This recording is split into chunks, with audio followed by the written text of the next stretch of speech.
Welcome to The Matrix, also known as Destination Linux, the podcast where we jack into the mainframe of tech's most mind-blowing mysteries. I'm your host this week, Ryan, and with me are the chosen ones of our digital Zion. Oh, man, I should be an actor in The Matrix. I like it so much. I would be so good in it. I don't know what part I'd play. Maybe I could be Dozer or something like that, you know, the next Dozer in there. If there's another movie, you know. Yeah. If they're making another one? I said if there's another one, there might be another one. Who knows? You could be another Oracle. Michael, you could be the Neo. Oh, nice. The Matrix one who debugged a kernel panic in your sleep and woke up whispering, I know Kung Fu and Python. Do you know that was my best impersonation. That's good. But also, it's funny that I'm debugging a kernel panic in Python, though. That's how good you are, dude. And Jill obviously would be Trinity, the queen of queries who optimizes databases so fast it broke the space-time continuum. And her motto is, there is no spoon. There's only cookies and penguins. Nice. And I'm honored.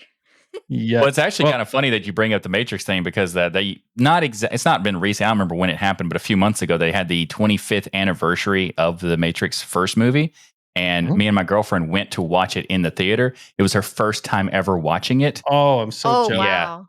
Yeah. And it was awesome to be a part of, like, to see it in the theaters first of all, and also just to like watch her see it for the first time. So cool. Well, this episode has a lot of Matrix-like themes in it, I feel like. We're going to dive into the new EFF tool, Rayhunter, which is a quantum leap in digital privacy that's already making all the big data companies sweat, and I love it. So strap in, power up your terminals, and prepare yourself to hack the mainframe of reality itself. Let's get root access to the future, get the show on the road toward Destination Linux.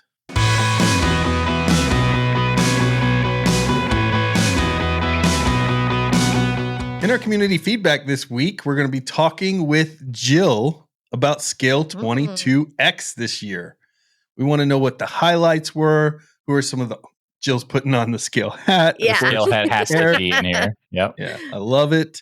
What were some of the highlights, the awesome people you got to meet, and what kind of swag? I want to know what kind of swag Linux chicks gave away at their booth, because you always give away the best stuff, I think, at the whole conference. So, Jill, kick us off. How was Scale 22X? I know it wasn't as good as it could be because Michael and I weren't there. In fact, I'm surprised we even held it when we said we weren't. Exactly. What's the point? Canceled the whole event, but apparently it went on. Exactly. So the 22nd Annual Southern California Linux Expo, otherwise known as Scale 22X, was fantastic, as it is each and every year that Scale's held, minus the pandemic, of course.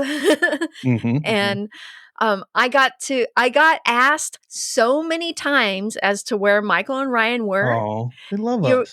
You both were so missed, and I missed you both tremendously. I felt empty. Like my family was missing. Part of my Scale family was missing. People miss us. You think, Jill, that people would have been willing to like protest that we weren't there, or did you see anything like that? Like people holding up signs? Who are they protesting about? Well, us not there? We're not there, you know? but well, my next topic was kind of a protest. Okay, good. Because you both weren't there, I got asked for my autograph by one of our awesome viewers, and he said to both of you, Michael and Ryan, you snooze, you lose. Oh, that's just rude. That's very rude. First of all, you know, when you pass this autograph down to your grandchildren and they go to sell it at a pawn shop, they're going to go, oh, you only got one of the hosts of Destination Linux? You didn't get the full set? Yeah. You have to have the full set for it to be worth $1 trillion. Exactly. Which obviously it would be. So, you know, I think you lose because your little artifact, your family heirloom, now is not worth as much money unless you head to Red Hat Summit and get Michael and me signature on it. Then it'll be worth $2 quadrillion. Exactly. Or you both come back to Scale next year, and he will add your autographs to the front of the but this is Scale only for the program. 2025 collection. The 2025 collection has a different value than the 2026 and they'll study collection. our autographs and be like, well, that's clearly a 2026 signature. That wasn't the signature Ryan and Michael were using. Just to make sure on my signature, to make sure that this is going to be a thing, I'll put 26 after I sign it. And yes, the Linux Chicks LA rocked it once again at our booth. We raised a lot of money for Linux Chicks LA by raffling off an older ThinkPad T-Series laptop that was in beautiful condition. Nice. And like brand new. I took care of that very well. And Shocking. there were, yes. And there were at least 100 people who came to the raffle on Sunday. Nice. And what's cool is people could also spin the Linux Chicks LA Wheel O Swag for a Penguin surprise and some computer hardware surprises like colorful keyboards, speakers, headphones, Penguin bags, as well as our usual Penguin plushies, stickers, keychains, etc., etc. So we had even more swag this year than last year because we ran out early last year. So we had a ton. That's awesome to hear, Jill. A quick question. You said you raised a lot of money for Linux Chicks LA. Like, how much of that can we have? Well, it wasn't that much money. Percentage-wise. I mean, I feel like... We'll be fair. 80-20. You get 20, we get 80. Yeah. Okay. Like, would you have raised as much money if you weren't associated with technically, the show? of the 80, you get 33% of that. Well, we did really well at our raffles at previous scales. Yeah, no, that's awesome. I'm happy you all raised money and appreciate everybody who contributed to it. It's very, very awesome organization run by amazing people. And so you deserve every bit of it. What else did you have happen, Jill? Okay, and this is something very special I've been wanting to talk about for a while, a little bit more detail, but something a viewer did for me at Scale. So one of our youngest viewers in our community, Frederick, who is only 13 years old, he came once again to Scale to see me and give me an incredible gift he made for me. So a little backdrop. Last year, Fred and his dad flew from the Midwest all the way to Scale to attend the largest community-run Linux convention in the United States and to meet the crew of Destination Linux, me, Michael, and Ryan. Fred showed us his amazing project with his Flipper Zero Raspberry Pi device. He was working on setting it up with Festival for TTS and the Vosk Python library for dictation for better accessibility on Linux. Woohoo! We need more of that. Yep. Also, he got some Nintendo 64 games running on it too. Nice. And we were so impressed by Fred's ingenuity and neat hacksaw skills, we gave him a Raspberry Pi 5, and he used it to upgrade his Linux-based podcast player that he made. Nice. It's really sweet. Very cool. Well, this year, Fred came once again to Scale and brought me something very special that he made for me. What is this? So it's adorable. A beautiful Super Tux cart sculpture complete with Tux in his red car, but instead of being in front of the steering wheel, Tux is driving the car with a Linux terminal. Naturally. Of course. How amazing and creative is this? Nice. And I am so honored and overwhelmed with joy. And I started to cry too. Aww. It's just so special. And I will be putting it right here in front of my Penguin plushies and will cherish it forever. And, Fred and his dad presented it to me at my Linux Chicks LA booth at Scale on Friday when the expo hall opened. And he was also wearing my I'm Unhackable floppy disk shirt too. Nice. That's incredible. How awesome. Frederick is so awesome. Yeah. Amazing. And I gave Fred a gift as well, but it wasn't near as impressive as what he made for me, but it is a unique and one-of-a-kind item that was hanging in my room. It is actually a piece of my 33% More Jill merch, it was a large tapestry that I had hanging on the wall behind me. Nice. And I gave him one of my coasters. Very cool. These are a collector's item. They're not available anymore. They're no longer available. That's right. Worth $2 quadrillion. True. Yeah. If If it's signed by all maybe 3 a members of the Bagillion. crew. Yeah. And also, I wanted to tell everyone a little bit more about Fred and how amazing he is. He had sent me this message in July of last year.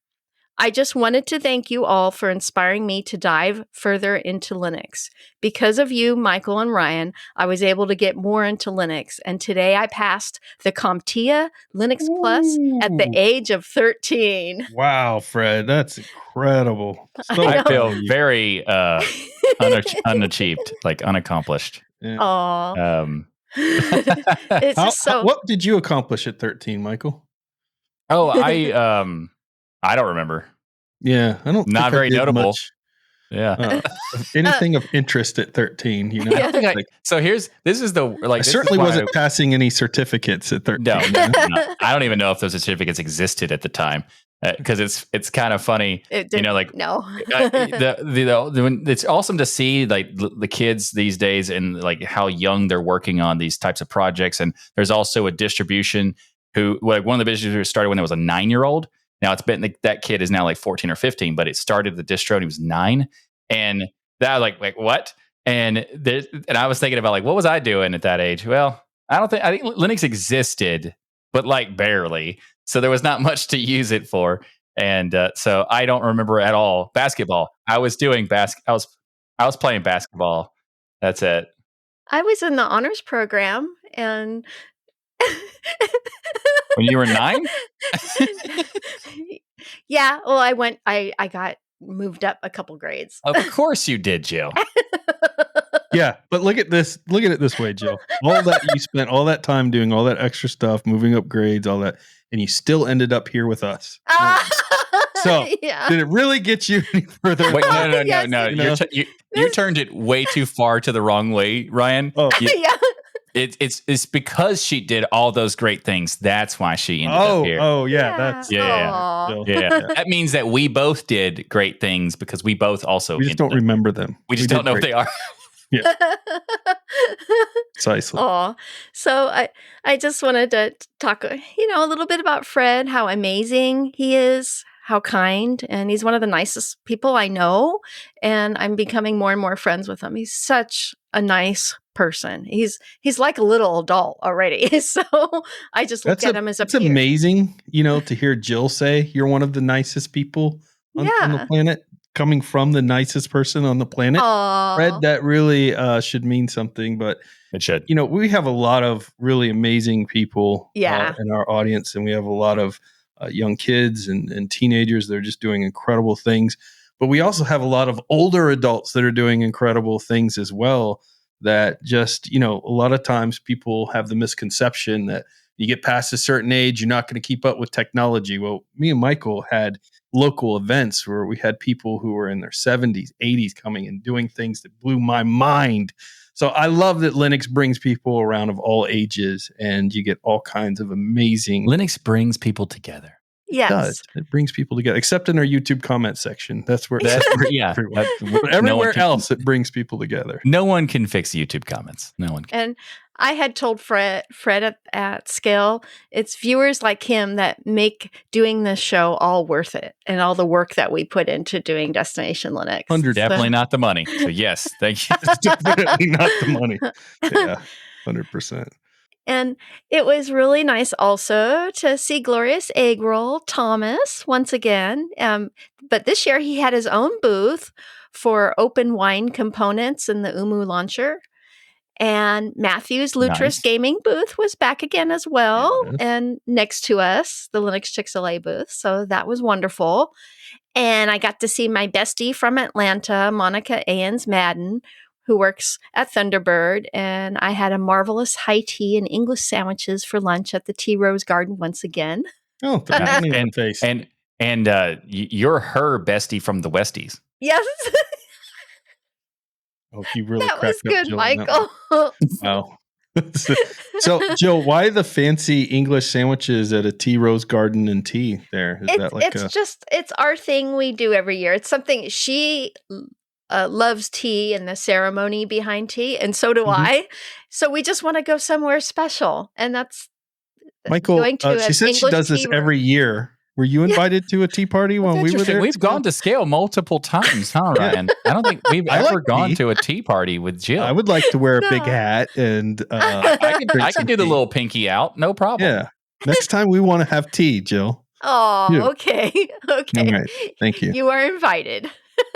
I wore this I like hat, how Jill invited us because we put her on the spot on the show.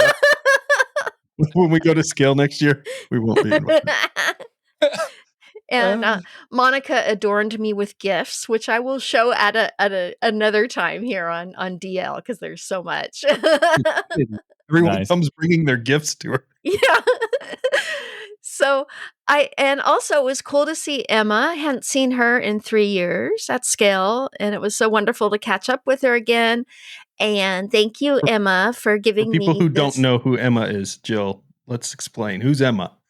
Emma is a wonderful person who works at System76. Yes. She is really the community organizer, the positivity queen. I know she was the happiness manager. I think she's like the happiness director or something she now. Is. But she's, yeah. She is. And I hadn't seen her in a while. And she should really give her like CHO as a name. Oh, yeah. That's a good idea. That's a might already have one. We need to. Well, I know she is now higher. So all that power Emma has. Yeah. And she gave me this pink cosmic shirt. It's only she's the only one who has this shirt. So this is a special gift from her. That's so awesome. Nice looking shirt too. Everyone's bringing her gifts, Michael. What is going on? It's very interesting that we've gone to Scale multiple times, and the first time we don't go to Scale, gifts start happening. Yeah. Huh. You know, the only other time of someone who goes places and gets gifts was when I was watching Sopranos. And the mob boss guy would have everyone would come and bring gifts. Jill's the dawn of Scale. Aw. Potentially. That's all I'm saying. And speaking of Emma, this was the first time I got to see Carl Reichel, CEO of System76 in person. Woohoo! And I really had a wonderful time helping him test user experience design for accessibility on the upcoming Rust-based Cosmic desktop for System76. That was such an honor to be able to do that. Wow, what a great idea. Yeah, I gave him some suggestions because of myself being half blind and friends I know who are completely blind. So he said it was... That's amazing. Yeah, he was really happy with some of the suggestions I gave him. I love that they're thinking about that because they have very good accessibility, some of the best documentation on accessibility because I helped write the initial documentation on it. So that's why it is the greatest. And they had to rewrite the whole thing since then, but still, I started it off. So there's that. Oh. How did you like Rust, by the way? Playing with Cosmic Desktop in Rust. Oh, it was amazing. What I have to say about it is it has a lot of features that proprietary Zoom-based software has that's hundreds to thousands of dollars on Windows. And it's now available in open source. Cosmic will have the best implementation of Zooming on Linux of anyone. And text to speech as well and everything. We have a lot of listeners who write to us about accessibility in Linux and how much it's lacking and the fact that this is a brand new desktop environment that they are taking it so seriously right up front is incredible and great job System76. Amazing. Yeah. Love it. Yeah, it's so awesome. Exciting. KDE's got really good stuff too though, but it's good. It's awesome they're doing that. Michael, you just had to, right? You just had I had to. And Zooming Carl, on KDE is great. Yeah. It could be improved. Nice. But it's still very good. I'm kidding. Go ahead. It is good. Also, Carl gave a great talk at Scale about the progress of the in-house Cosmic desktop, and he gave me a shout out several times about our accessibility UX testing I did with him. So that was really sweet, and it was such a fun talk. They have their multimedia player working now. Woohoo! That's awesome. Nice. So, and the customization is just incredible on Yeah, the the new videos I Rust watch of it, Cosmic. the progress every single month is just incredible with Yeah. Cosmic. I am so excited to Yeah. play with it. I almost don't want to touch it till it's like they say it's ready Yeah. because I just want to really experience it and then do a video on it and all of that. Yeah. But from what I can see, looks incredible. Yes. And once again, I had a nice long chat with Linux legend and friend Jon Maddog Hall once again. And make sure to check out me, Michael, and Ryan's interview with him during last year's Scale on Destination Linux episode number 366. And that'll be in the show notes, as well as me and the Linux Chick-fil-A interview Jon Maddog Hall at Scale on Destination Linux episode number 410 just 2 weeks ago. And those links are in the show notes. So make sure to watch those. Sounds like an amazing experience, Jill. Thank you for sharing that. Thank you for representing Tux Digital there. Sounds like lots of amazing people were smart enough to make sure they gave you gifts. Otherwise, who knows what you would be saying about them right now if they had not presented gifts and things to you. The Mafia Don of Jill. Yes. Yeah. That could be a new shirt, the Don of Jill the Don or something along those lines. The Some Don type scale. of mafia thing. Yeah. Nice. Well, if you want to send in your feedback, I know this was Jill's feedback, but this is our feedback section. Typically, we read comments from the community. Lots of community here, though, that Jill shared with us.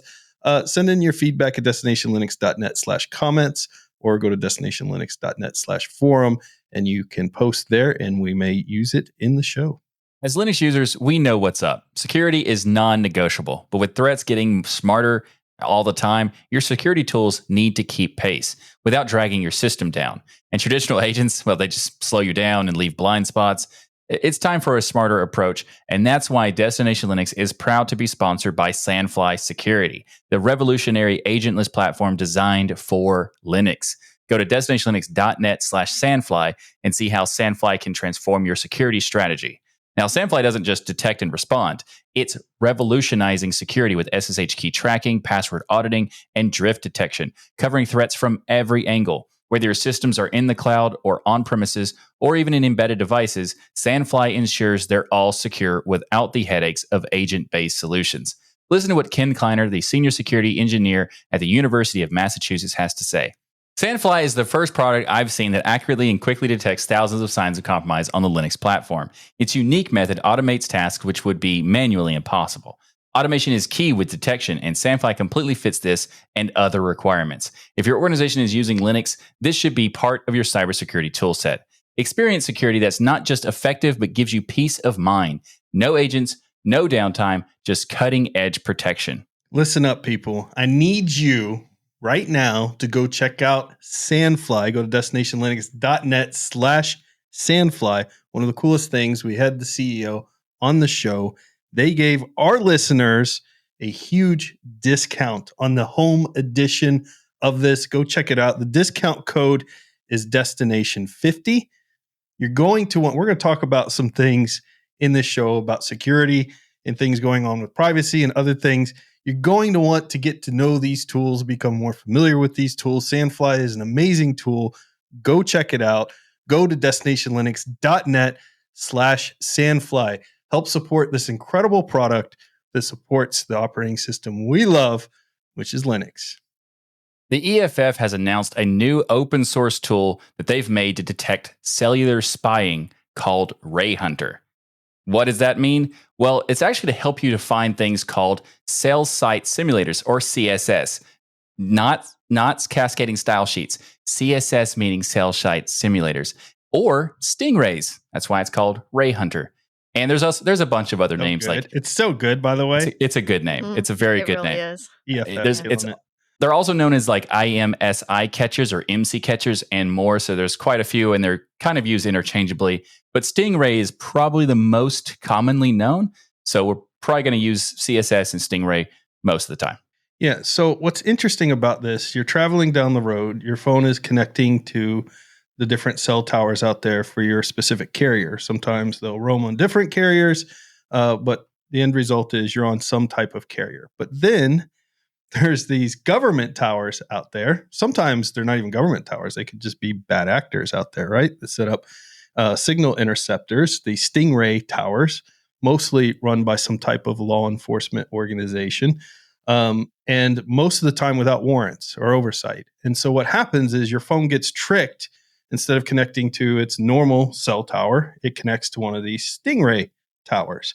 And again, this is without warrants often or any oversight that this is happening. The public has no idea. With any reason. It just happens, just pulls anything around. And there could be people who are, there's actually some reports saying that people who are protesting have been picked up by these kinds of stingrays and stuff. So yeah. This is super dangerous for people. Like, I know a lot of people around different countries, here in the US, everywhere, are concerned about government and the government overstepping and things like that. If you are, one of those people who are at a protest, you're at a religious gathering, other things, they've got these sites that could be set up that could be grabbing all of this information. And nobody has any idea it's happening. It's not like you get a notice that you are connecting to one of these sites. You have no clue that it's taking place. And it's a huge invasion of people's privacy. And it's a huge, potential way for governments and things to silence more people. It really affects free speech, because if you're worried that your conversations and everything are being picked up, who you're calling and other things, this is so risky. And the fact that this exists, and it's one of those situations where government's kind of skirting a lot of the laws depending on your country and things. This is only like in some countries, it's because there isn't a law specifically against this. Or like, well, technically we're not doing like, but you know what you're doing. We have laws that are supposed to protect us here in the US, and these things still exist here. So I don't know that the law matters if you're not going to follow the law. If the people setting the laws don't have to follow it, then it's not really a huge use there. EFF, what they're doing, of course, is they're known for fighting for privacy and free speech. And they created this open source tool. And as soon as I heard about it, number one, they made it super simple. Like, you can go and help them out on this mission to detect these towers and find out where they're at. It runs on an affordable Orbic RC400L mobile hotspot. That's what you install Rayhunter on. I immediately, after watching Michael cover this on his Twill this week in Linux, bought one of these devices. And did you use the affiliate link? I did not use the affiliate link. I got mine off eBay. You got it even cheaper. Okay, fair enough. Yeah, I got this for about I want to say it was $25 or $30 brand new. Yeah. I wanted to do brand new because I was worried, about battery life and other things on this. Installing Rayhunter wasn't super straightforward, but I will have a video on my channel of how to do it, because I did run into some issues with doing it, but wasn't super difficult either. It's just, once you watch the video, you'll be like, this is super simple. Oh, yeah. Get it up and running. Also, I was giving Ryan a hard time. It also turns out that the hotspot that I put in the link, which is the one that EFF provided, is Verizon only, apparently. Yeah. So what's interesting is you do not have to have a SIM card that's active to utilize this. Now, they mentioned this in their site. That's cool. That they're not sure how well it's going to work without a SIM card. I can tell you in my testing with Rayhunter that it is picking up cell towers and it is providing data back and looking without this being activated. So again, results may vary. They're actually kind of scary, the fact that they're connecting and accepting the connections. Like, you don't even need a SIM card to connect. Yeah. Well, what's happening is these devices are constantly looking for a signal, because at some point they assume you're going to activate it. So once you turn it on, it's pinging, right? It's looking for a tower, so that when you do actually send an activation code to the SIM, it knows where to go and not to ping back. Gotcha. These things are always pinging location and tower stuff. And that's the data that it's actually gathering, is looking for all the towers in the area, and it's looking for suspicious towers. Now, I posted a picture for Jill and Michael to see of some of the results in our Discord chat. And of course, Wendy will probably have that picture popped up right here. Thankfully, there's none of these cell towers around me right now. But what's cool is I can take this around with my laptop, and I can actually look and see as I'm driving around if there's any of these towers. You basically click start, and it starts generating a report and pinging all the towers that are around. So very cool. You can set it up on Linux and Mac. I also had instructions for Windows, I believe, although it was a little more complex in Windows, which I love. That makes me happy. And I love that it's easier on the Linux side. Yeah, I saw some reports that said it didn't even work on Windows, that they're working on it, making maybe, but like so far it's just Windows or Linux and Mac. So that's kind of fun. Yeah. So I love that it's affordable. I love that they're utilizing crowdsourcing to get so many people involved in this. This is how we can identify these towers. And what it's going to do is really, as these towers get pinged and identified, and this information gets out and these reports get to EFF, then these government sites will be held accountable for why are they here? What are they doing? What's their purpose? Which I think is super awesome. Did you hear about the Blade Runners in like the UK? Have you heard about them? No. Okay, so I believe they're called Blade Runners, where in the UK, where there's all these cameras the government's setting up everywhere to basically record everything going on. And these Blade Runners are people who go out at night and they cut the cameras down every night, or they block them in some way. And they're like celebrated hackers in a lot of communities. I'm sure there's people who don't like it. But basically, they're saying, all this facial recognition as you're walking by, the government's capturing all this data, and they don't want them to. And so to me, this is a less invasive way of kind of calling out some of the things that's happening, because you don't have to carry around a saw to cut things down with. But very cool, though. Like, as soon as I heard about it, I had to get involved. And I hope you all decide to get involved as well, because it doesn't cost a lot of money. It's really fun. And, as far as the laws go of whether we're allowed to identify these towers or not, well, the EFF says that there's no laws they can find that you're violating in doing this. So, but even if there were, I'd still probably do it. In any case, they said, just real quick give the full warning so that we cover our bases. They say that use Rayhunter at your own risk. We believe running this program does not currently violate any laws or regulations in the United States. However, we're not responsible for civil or criminal liability resulting from the use of this software. If you are located outside of the U.S., please consult an attorney in your country. Oh, there you go. If you're outside the country. So it's a good thing you read that whole clause, Michael. Good on you. Because we have listed in 190 countries. So, sometimes we have to think about the U.S. side of things. And the EFF is doing this. I think that's very, very cool that they build all these kinds of tools all the time. And this is something I hadn't even heard of until they released this software. So, this is very cool to see. So what this is going to do, once they are able to collect all of this data globally, will not only obviously be able to understand and subpoena why these things are there and what they're doing with them, but we'll know how common this is. I mean, maybe these things only pop up every once in a while when something serious is going on. Maybe they're everywhere. And that's what this kind of data crowdsourcing will do. And without people getting involved, this would be nearly impossible for EFF to do on their own, right? You can't hire enough people to go around and go and collect this data. So it's really a great way of people taking their privacy back into their own hands and being able to do something about this. The power back. Yeah. This shouldn't exist. I had an experience not that long ago, and I'll just say in Las Vegas in one of the casinos, where I was noticing that my signal kept going down to 2G from 4G. And they said in this article that that's one of the signs. A degradation of the bandwidth. And because they're taking up a lot of data on that bandwidth. And I always suspected something fishy on that. So they're also purposefully knocking you down. So in certain types of there's a huge problem with the different 5G, 4G, whatever in this case, is that when you connect to a tower on the 5G, the band, it can, if it is one of these types of cell site simulator things, it can knock you down to 4G. And then that still has protection. But one of the things that it actually has an issue with is that you can knock 4G down to 2G and then open up all of the holes that 2G had. So even if you connect with 5G, it doesn't mean that the holes that are that are from the other versions are protected from you, because you can be forced down to the other ones. It's pretty sketch. What I like about this is it allows companies to go out there and create security to kind of block this stuff. And I know that potentially Apple, they've been known to go up against the government in some of these cases. When, for instance, the government wanted a backdoor into their encryption, they said no. They got sued for it. There's a big thing, lots of news about it.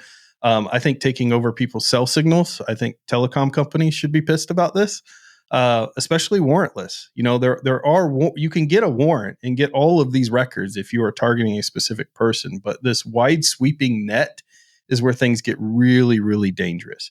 from a privacy standpoint, from a law standpoint. Just to me, it's just completely breaking the privacy laws and things that we have in the U.S. by them even having things like this that exist.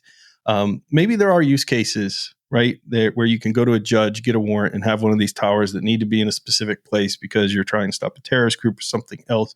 Maybe there's some legitimate reasons. But we'll know how prevalent it is by utilizing these devices. And I think that and also data you itself about warrant is a warrant. It's fine, you know. Yeah, exactly. And also the other thing is that when people say I have nothing to hide, yeah, and you have nothing, you have no reason to look at my stuff anymore. I hate that argument so much. It is, it is the all worst. These same people, I always ask them, do you lock your door? Do you have blinds over your windows? Do you have a door to your bathroom? Do you, close the door to the bathroom? You take your car somewhere and just leave the door open for some reason? Yeah. You have nothing to hide. Everybody's got something to hide. In any case, I think this is amazing. The EFF continues to just blow me away. A lot of times they're at scale and other events. I always go to their booth and donate. Yeah. They're just one of my favorite organizations on the planet. Do they get everything right? Because I know there's going to be a comment that finds something that EFF did. No company or organization does, but they get so much right for us in privacy and security. I just absolutely love this organization. I love everything that they're doing here. And you can see that they try.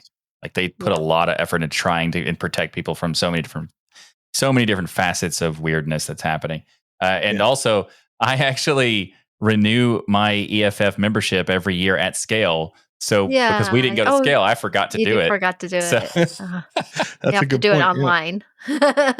One of the other things is, use Signal, right? So if you're doing your calls and things across Signal, you've got at least some encryption that you have there in place on those calls that's end to end in the Signal side. Whereas if you're making your calls to the regular cell tower, they're encrypted until they get to the tower generally. And again, depending on carriers and the signals and things. And then from there, when they're basically decrypting them to give them to the other user, like your voice and other things is going over VoIP. So you don't have that end-to-end encryption. Where Signal, you do have the end-to-end encryption. So that would be another protection that you could do and utilize in case you have some of these towers in your area. Another thing is they made it really cool. So right now the bar is green going across the screen on this when I'm running a test. And if it detects something, it goes red. So they've actually written that into the software as well. So it's very easy to detect that you may have a strange tower nearby. So great job on EFF side. And if you get involved, upload your pictures of your Rayhunter device and become a hacker, a good hacker, a white hat hacker. Yes. Help the process participate in fixing the nonsense that is stingrays. You can hunt them with Rayhunter. There is this piece of software that you have been a little bit harsh on at times. Not harsh. You've been a little bit overly honest about its effectiveness the professional market for digital art. I think I know where it's going then. What software do you think I'm talking about first? You're definitely talking about GIMP.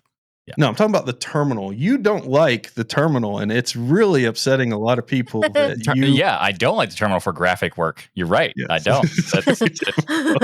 It's not a good thing to do.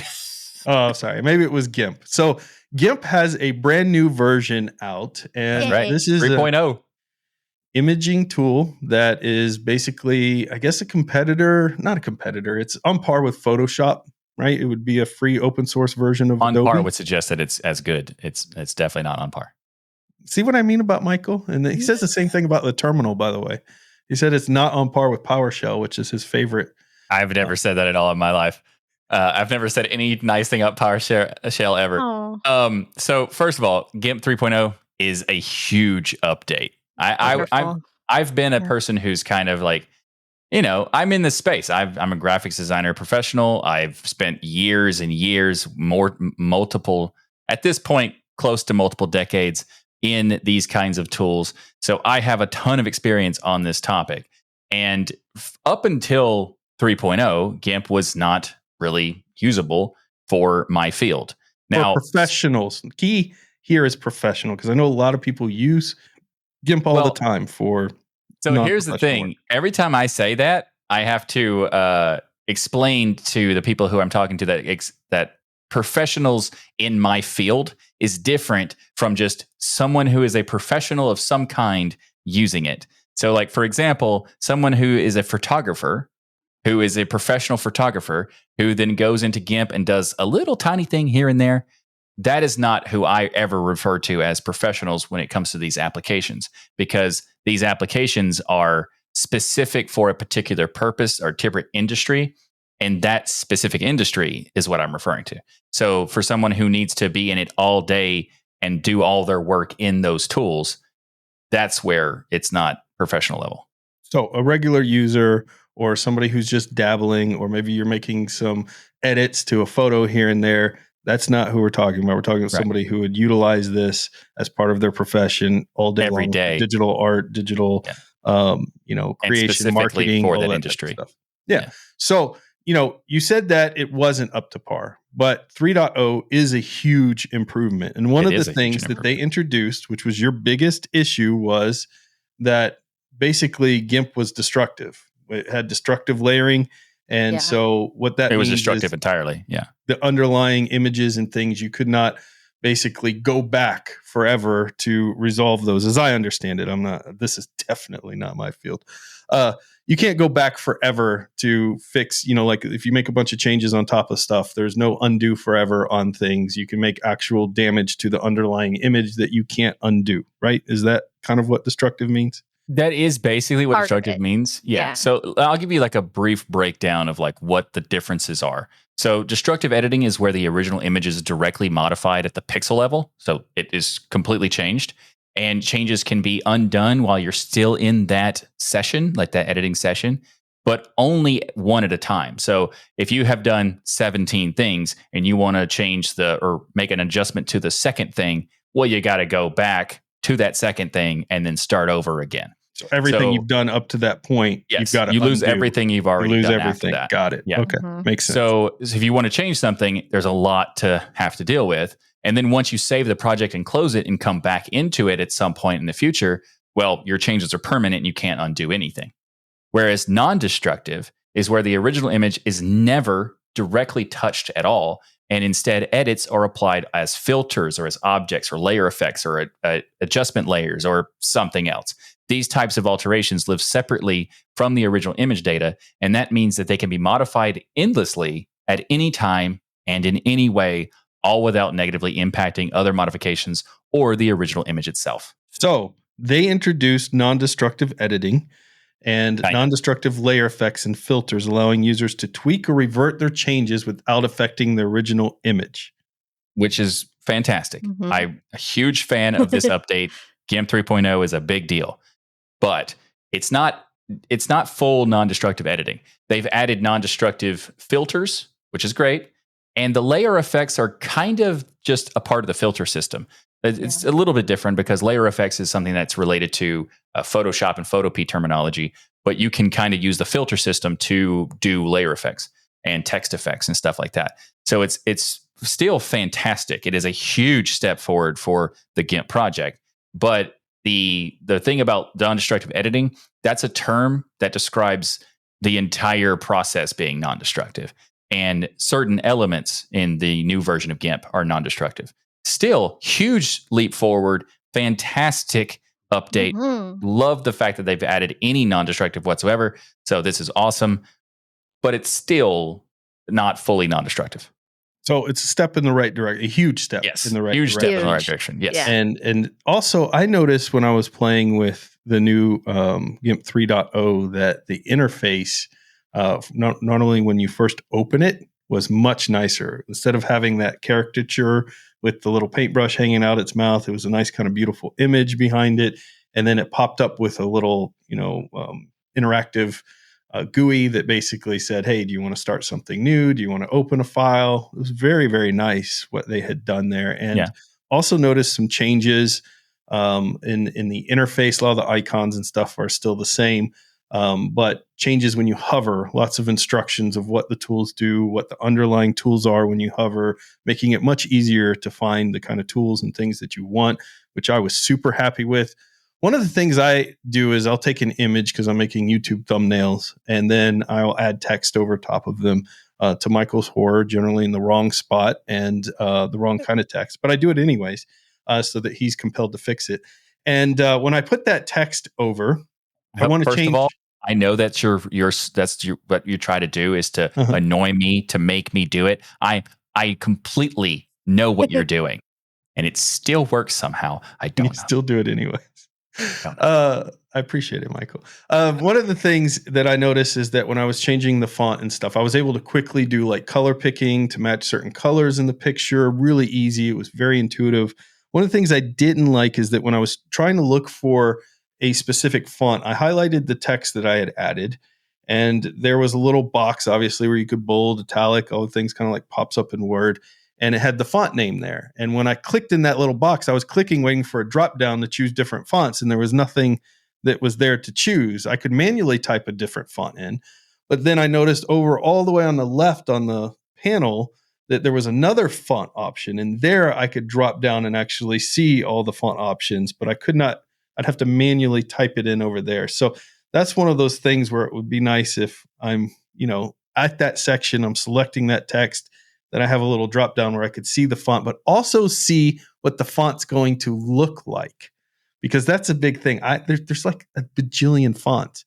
And so a lot of things like Photopea and other stuff, when you do the drop down on the font, it gives you actual, example of that font with the text that you have highlighted. So you can see what your actual text is going to look like. And if you have a ton of fonts, then it's more important. Yeah, because I don't know what font I want to choose. I mean, I know you could go to there's Google has a font thing picker and stuff like that where you can go and actually see them. I don't want to do all that. That's too much time. 10 seconds is too much time. I need to be able to look right there. Anyways, that was just a little. Actually, first of all, you're making a joke about it. 10 seconds. Picking the right font is a very time-consuming thing. It doesn't.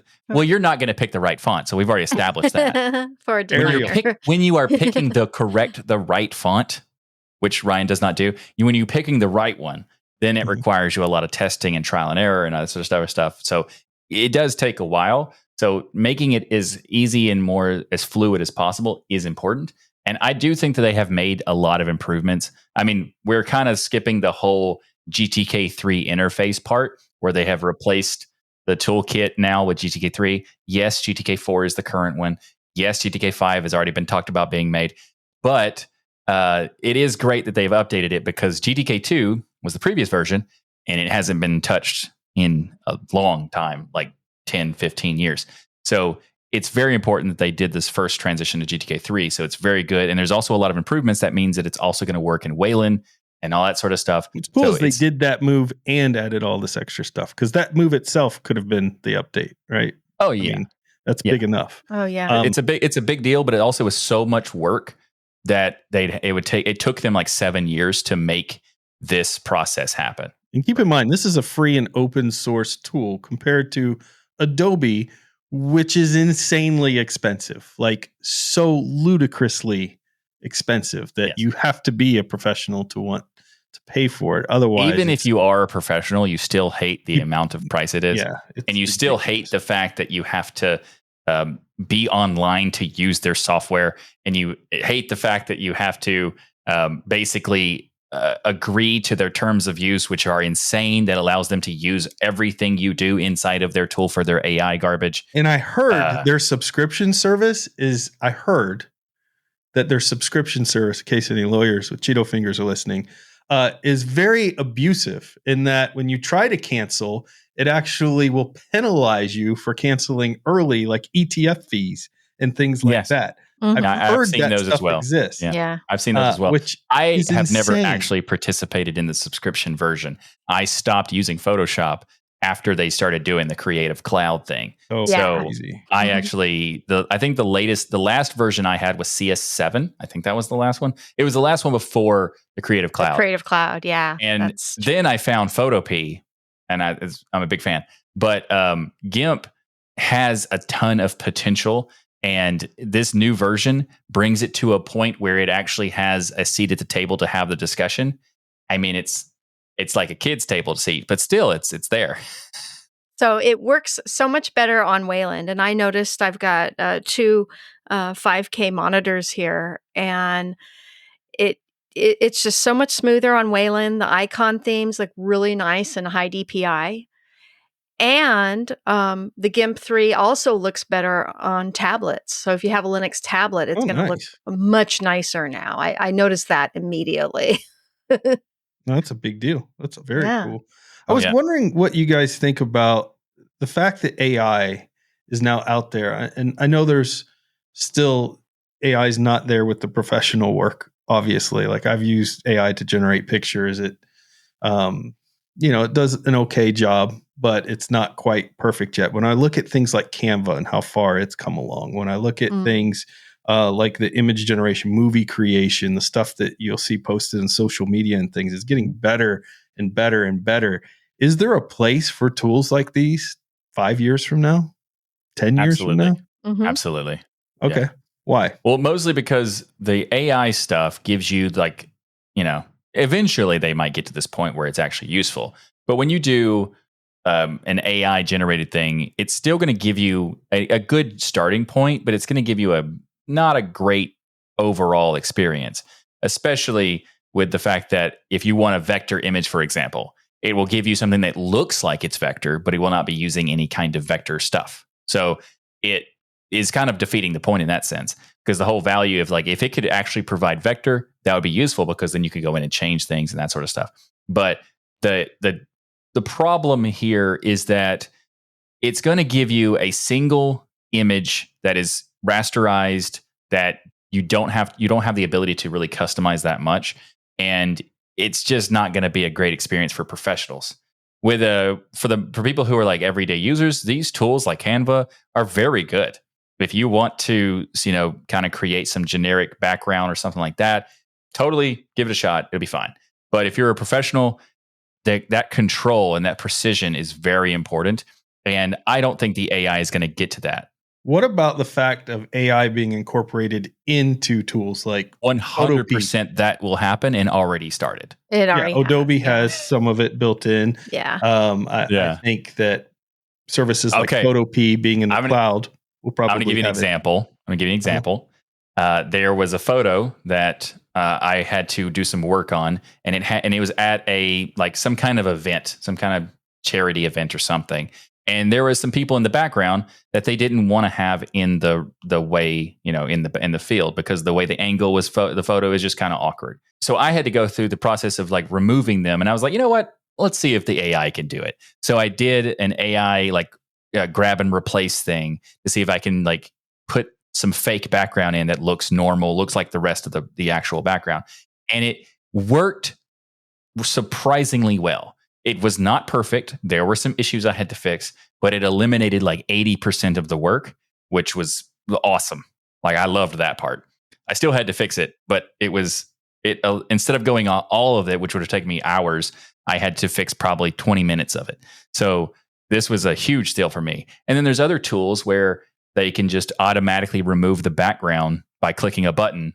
And that's amazing, because that process was ridiculous a long time ago. Editing photos on a phone is now easier than it is on my computer for a non-professional, meaning I can go into my phone and easily remove people out of the background. It finds them. It doesn't do a perfect job, to your point, Michael. It's not one I'd go print out and have a canvas made of the picture. But if it's something I'm just sharing it with people or whatever, it's fine.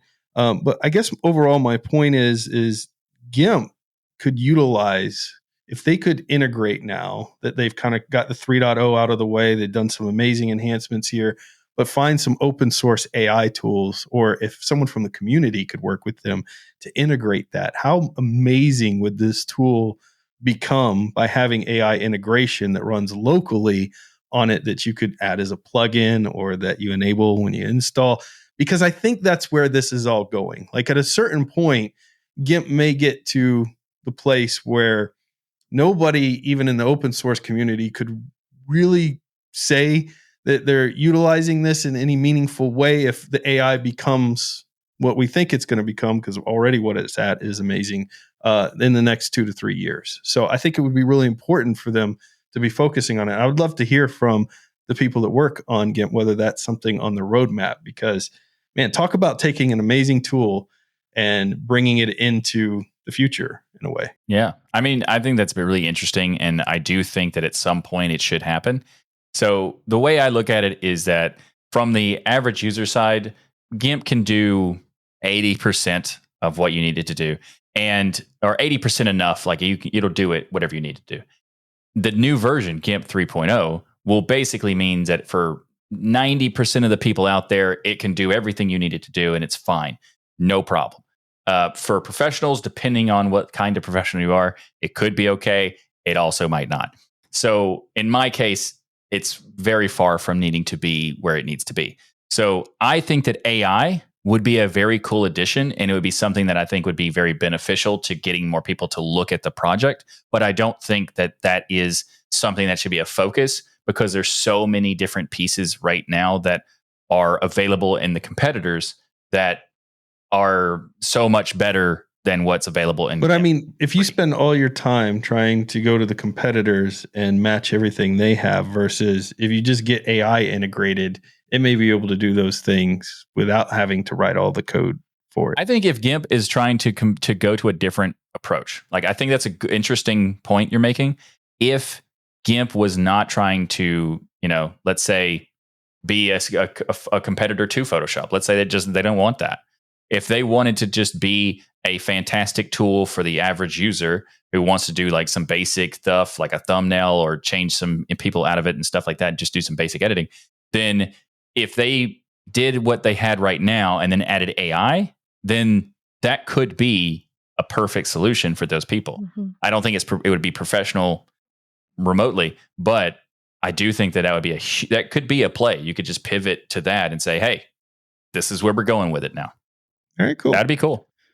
Well, Jill, I know you spend a lot of time in this field as well. You used GIMP in your classrooms. It's a very important tool to open source overall. Any thoughts on this release before we move on?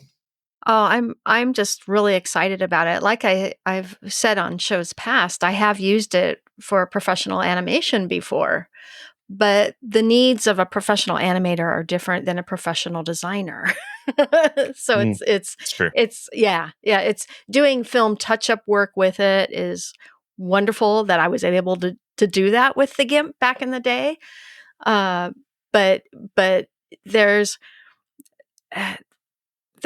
so much growth and potential there that needs to be addressed, Yeah. That's a very nice way of saying it, Jill. See, Michael, you should have restart the whole beginning with. I was very nice. If you go back to Jill. Go back 2 or 3 years ago for the show, and then watch me talk about GIMP. Compare that to now. I am the nicest person on. You've really grown. Yeah. You've really grown. Yeah. Look at him. But he's all grown up. There are a lot of cool things, like the fact that they have added the text tool improvements. This is a huge deal for people who are because there's people who are anti-GIMP because of various reasons, but especially in the professional industries of like graphic designers and stuff like that, we kind of use that as an example of why GIMP was not a good option for us. And it's because in order to just do the basic concept of adding an outline to text was a huge pain. It took 4 seconds to do it in other tools, but it took 4 minutes to do it properly in GIMP. And now they have knocked that down to about 10 seconds. So it's a huge improvement, and it shows what is potential with their Gaggle library. That is a very powerful system, and I can't wait to see what they do with it next, because there's so much. The way I looked at it over the years is that GIMP has potential, but it's one of those potentials where you don't think that they're ever actually going to accomplish anything. It's like, you got potential, and then move on. And then this time, though, with the Gaggle stuff and the Babel stuff, all the different libraries they have, it actually has me excited to use GIMP these days, because it's providing tools that are necessary for. I could do some of my professional work in it, some of it, not everything, but the fact that I can actually do any is a huge, huge leap forward for me. Like, it's massive. Well, congratulations to the team working on this very important tool for open source. and appreciate all the hard work that you do, because it does help close the digital divide. This tool is not just available on Linux, it's available on Windows, it's available on Mac. You can use it anywhere where you don't have to go get a subscription from Adobe. So check it out. And if you're looking for something a little more professional right now, it has a little more capabilities, and you don't have the money to spend on Adobe, check out Photopea as well. It's not open source, but it's free to utilize, and it's incredibly It's free powerful. with ads. Yeah, with ads.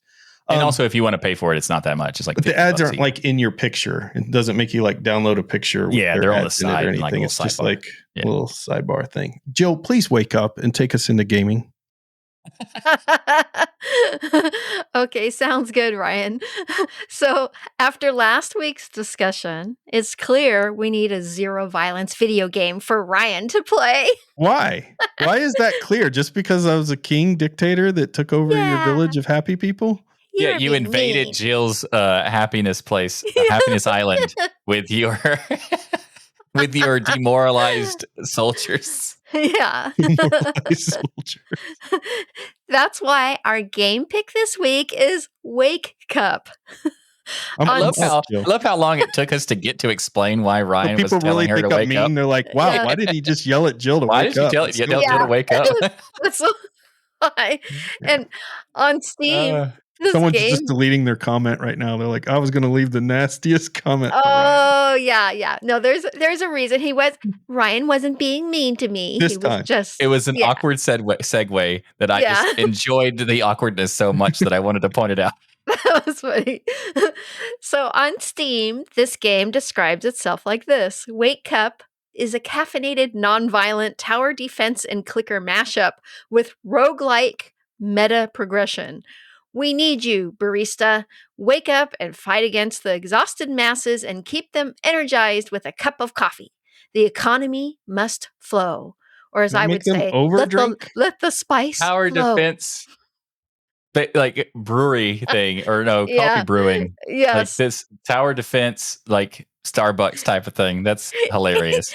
Yeah, it's so much fun. You wake up, you brew coffee, you sell it, collect likes, you go viral, and burn out and repeat, just like coffee drinkers do every morning. Or you could get an actual job at Starbucks, get real cash, and skip the whole. So is there any way to What's the fun in that? Right. Over caffeinate people, attack them with coffee, throw the pot at people? Is there anything like that in here? I like how you took this non-violent game and figured out a way to make it a non-violent game. Is there some type of reason why I would play this? I've played it for about an hour, and I haven't noticed any violence yet. Also, real quick, just so everybody knows, the last game we talked about last week wasn't violent either. Ryan just made it. It wasn't. Yeah. It wasn't? Not at all. It was an island builder game, and Ryan turned it into this. My goodness. In this game, you actually, failing and replaying levels is really important to get extra likes and improve your business. And there's lots of upgrades in the shop you can take when you get those extra likes. And this delightful game teaches you the fine art of being a barista and having your community dependent on you for their coffee fix. Now, that statement right there, I agree with. I think baristas are artists. Subway tried to make this about sandwiches. No, so step aside, Subway. Nobody's talking. There's no such thing as a sandwich artist. It's ridiculous. But barista, they're real artists. Have you ever seen them make the little art thing with the foam I know, and stuff? And the foam. But that's not even what I'm talking about. I mean, that is art. But I'm just talking about a good barista can really change your day. Like when you get a good cup of coffee, I'm talking like a really good cup of coffee, it can really make your day. And baristas have that power to make or break your day. When I go to Starbucks and they give me a crappy version of my favorite drink, my day's ruined a little bit, I spent $6 on a crappy And you want to make sure that they give you a smile when they hand it to you, too.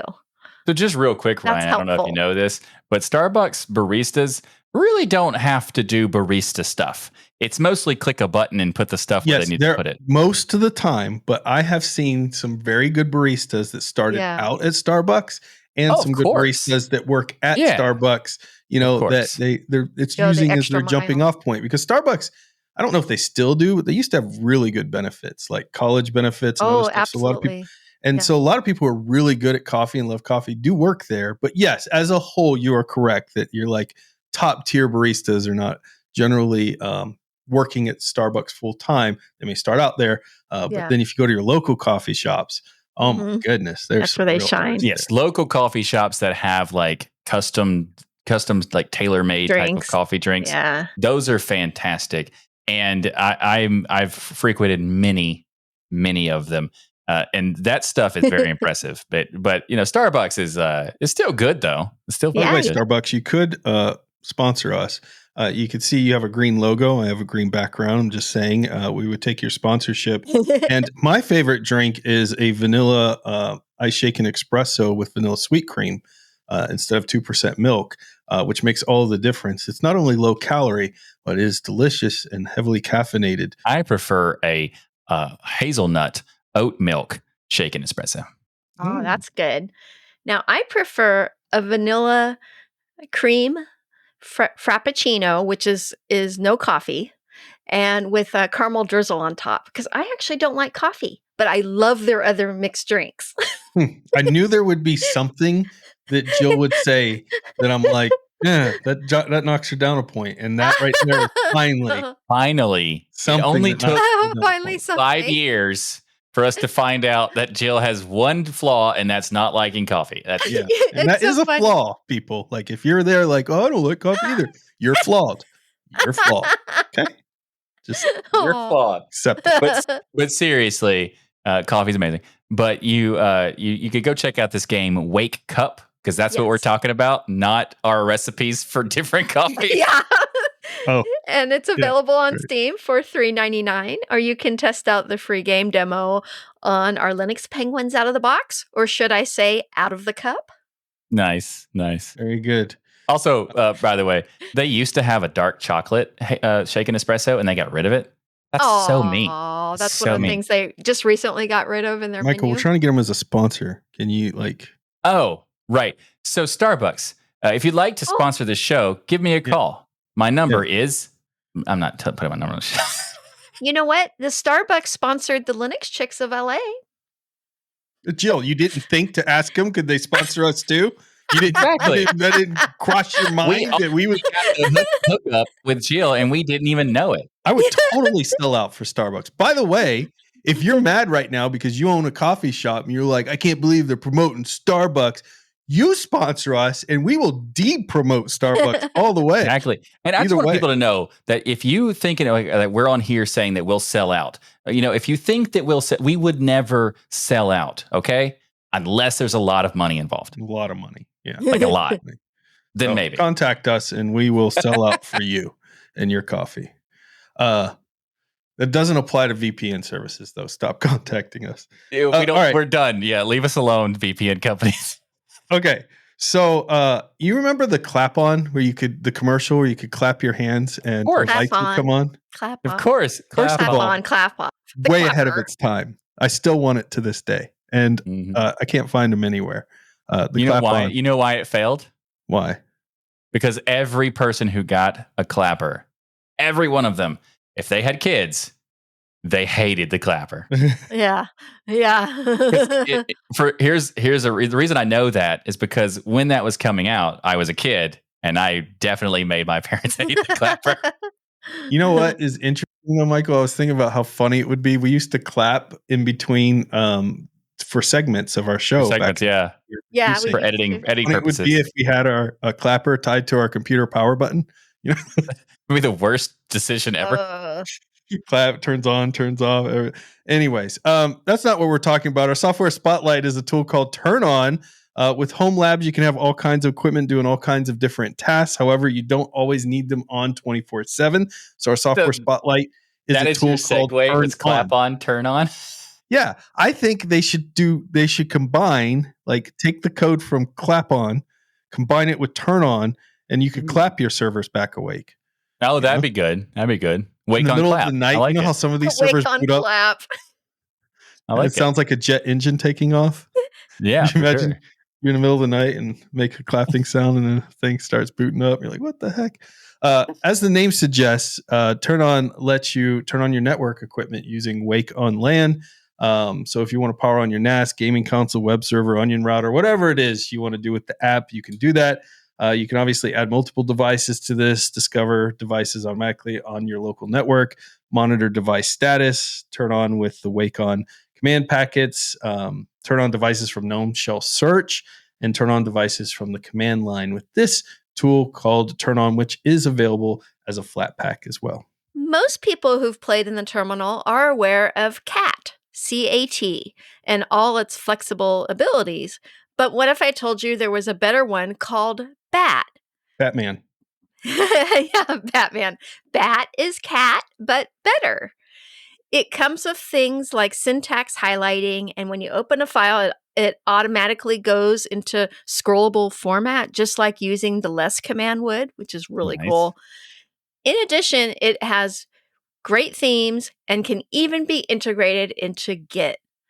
So forget your cat. It's time to bat. That's so bad. I love it. I personally so like good. to concatenating. I personally like concatenating my files, but concatenating my files is like being a cat, but with wings.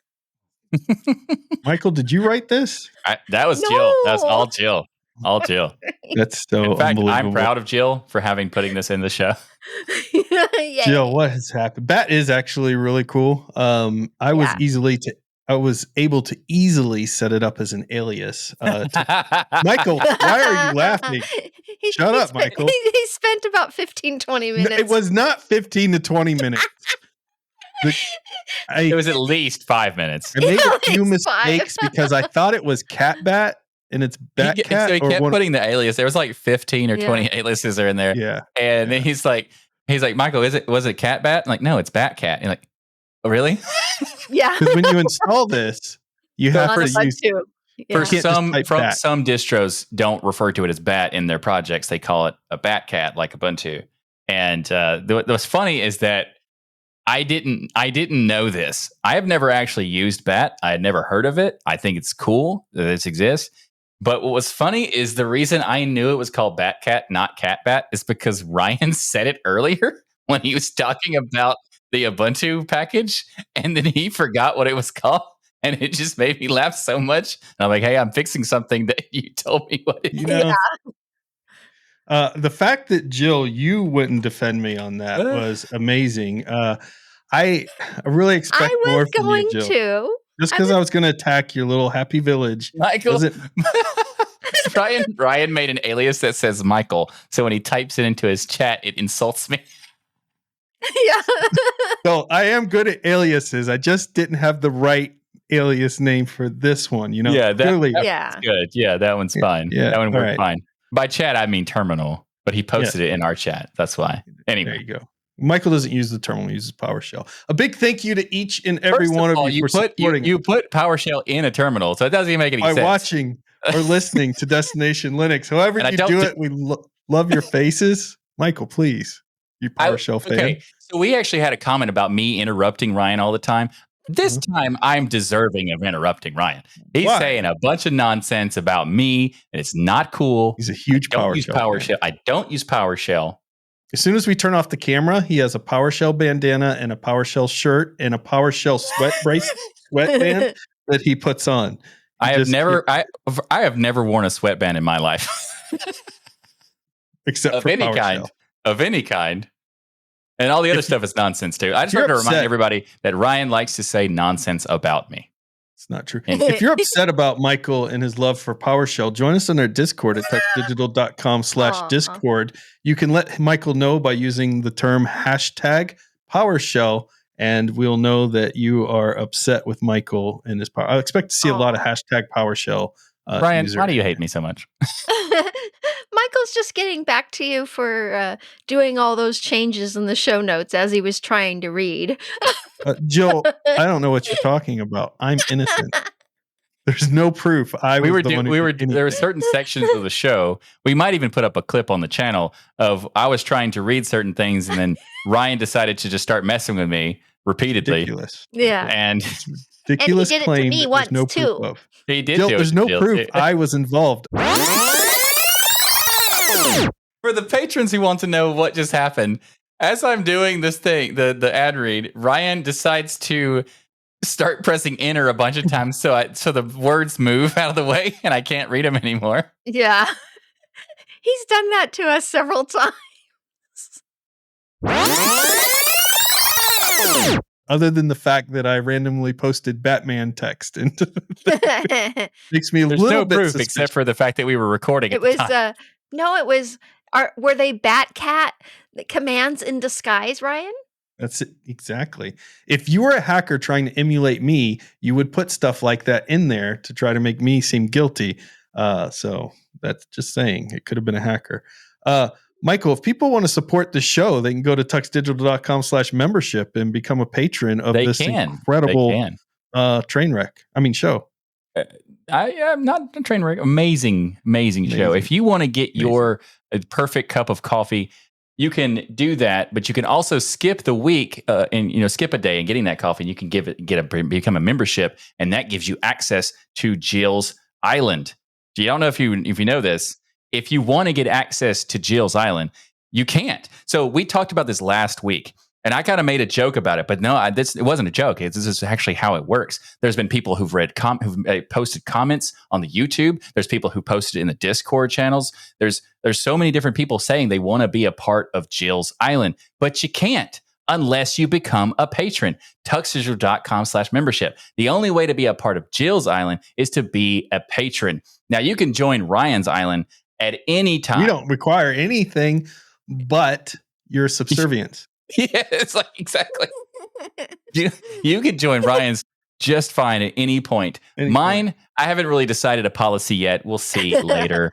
But if you want to be a part of Jill's, you can go to tuxdigital.com/membership and get that just explains your island perfectly. You procrastinate on everything. The people will be like, still upgrading. He's still got to upgrade. So my island hasn't decided what it's doing. 3 years later, it'll be like, do we have a policy on this? Michael will be like, I'm working on it. So here's like maybe like a t-shirts for the store. Because by the way, we have a store, tuxdigital.com/store. I made some t-shirts, and then mine is just a blueprint of an island because it's not actually done yet. Yeah, there we go. Never gets around to happening. Love it. So if you want to become a patron to be part of Jill's Island, you can also get a bunch of other perks. You can watch the show live. You can check out the unedited episodes of the show. You can get merch discounts in the store and so much more. So go to tuxdigital.com/store. And make sure to check out all the incredible shows here on Tux Digital. That's right. We have an entire network of shows to fill your whole week with geeky goodness. Head to tuxdigital.com to keep those Linux penguins marching. Subjects of my realm, I decree that you shall all enjoy a magnificent week under my supreme guidance. Heed my words. The journey which you tread beneath my iron rule holds equal weight to the destination I have ordained for you. Obey, prosper, and bask in the glory of my wisdom. Have a good week, everyone. That is definitely not how we typically end the show, but that's a good... Thank you, Jill. Thank you, Jill. She's bowing